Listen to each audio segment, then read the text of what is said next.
हरियाणा की नैब सरकार ने कर्मचारी कल्याण, सामाजिक सुरक्षा, रोजगार सृजन के ऐतिहासिक सुधार किए हैं। पेंशन, बीमा, भत्तों में वृद्धि के साथ पारदर्शी भर्ती व्यवस्था भी लागू की है।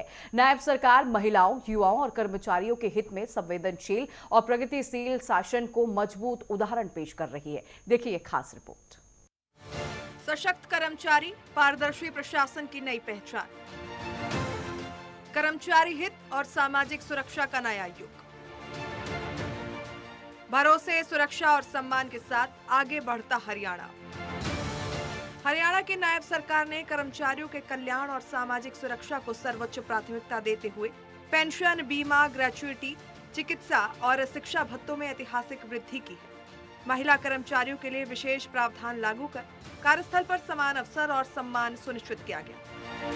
कर्मचारी कल्याण में ऐतिहासिक सुधार, पेंशन, बीमा और ग्रेच्युइटी में वृद्धि, चिकित्सा भत्ता 500 से 1000,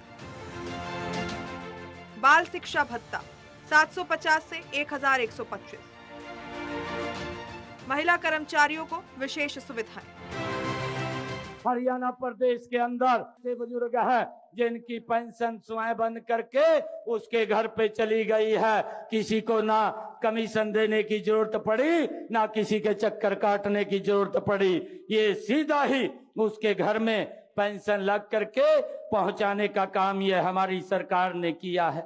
भाइयों बहनों, मैं आप लोगों को बताना चाहूंगा, कांग्रेस के शासनकाल में अनेक बुजुर्गों को इस सम्मान भत्ते से भी वंचित करने के लिए उनकी पात्रता को वार्षिक आय से भाइयों 50,000 रुपए तक थी। हमें इस बात को भी समझना होगा।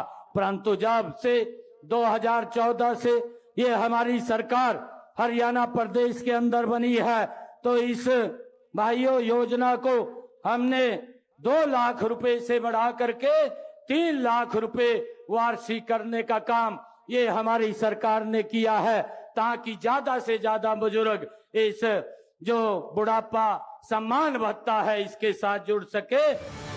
सामाजिक सुरक्षा का मजबूत आधार, एक्स ग्रेशिया स्कीम लागू, अनुकंपा आधार पर नौकरी का प्रावधान, दिव्यांग परिवारों के लिए विशेष सहायता। नई एक्स ग्रेशिया स्कीम के तहत 52 वर्ष से पहले निधन की स्थिति में आश्रित को अनुकंपा के आधार पर नौकरी देने का प्रावधान किया गया है, जो सरकार की संवेदनशीलता और सामाजिक सुरक्षा के प्रति प्रतिबद्धता को दर्शाता है। संवेदनशील शासन की पहचान, अनुग्रह अनुदान 1 लाख, दिव्यांग महिला भत्ता 1500 प्रति बच्चा, आउटसोर्स महिला कर्मचारियों को मातृत्व अवकाश, अनुबंधित कर्मचारियों को सेवा सुरक्षा, दिव्यांग महिला कर्मचारियों को प्रति बच्चे 1500 रुपए का विशेष भत्ता दिया जा रहा है। अनुग्रह अनुदान को 25,000 रुपए से बढ़ाकर 1 लाख रुपए कर दिया गया है। साथ ही अनुबंधित और आउटसोर्स कर्मचारियों को भी सेवा सुरक्षा और मातृत्व अवकाश जैसी सुविधाएं प्रदान की गई। आर्थिक सुरक्षा का सृजित ढांचा, टर्म इंश्योरेंस 2 लाख से 4 लाख रुपए, आंशिक दिव्यांगता बीमा 5 लाख से 50 लाख, दुर्घटना बीमा 30 लाख से 50 लाख, ग्रेच्युइटी 20 लाख से 25 लाख। कर्मचारियों की आर्थिक सुरक्षा को मजबूत करते हुए बीमा योजनाओं में भी बड़ा सुधार किया गया। दुर्घटना और दिव्यांगता बीमा में कई गुना वृद्धि कर परिवारों को सुरक्षित भविष्य का भरोसा दिया गया। पारदर्शी भर्ती व्यवस्था, साक्षात्कार मुक्त भर्ती प्रणाली, सीईटी आधारित चयन प्रक्रिया, 1.80 लाख से अधिक युवाओं को नौकरी, बिना पर्ची बिना खर्ची मॉड्यूल लागू। नायब सरकार ने भर्ती प्रक्रिया को पूरी तरह पारदर्शी और मेरिट आधारित बनाते हुए साक्षात्कार व्यवस्था समाप्त कर दी है। कॉमन पात्रता परीक्षा के माध्यम से निष्पक्ष भर्ती सुनियोजित की गई है। युवा सशक्तिकरण, अग्निवीरों को आरक्षण, 7120 अग्निवीरों की भर्ती, ऋण और विशेष भर्ती लाभ, रोजगार के नए अवसर। सरकार ने युवाओं और अग्निवीरों के लिए बड़े कदम उठाए। आरक्षण, ऋण सुविधा और विशेष भर्ती लाभ देकर उन्हें रोजगार और सम्मान दोनों प्रदान किए गए हैं।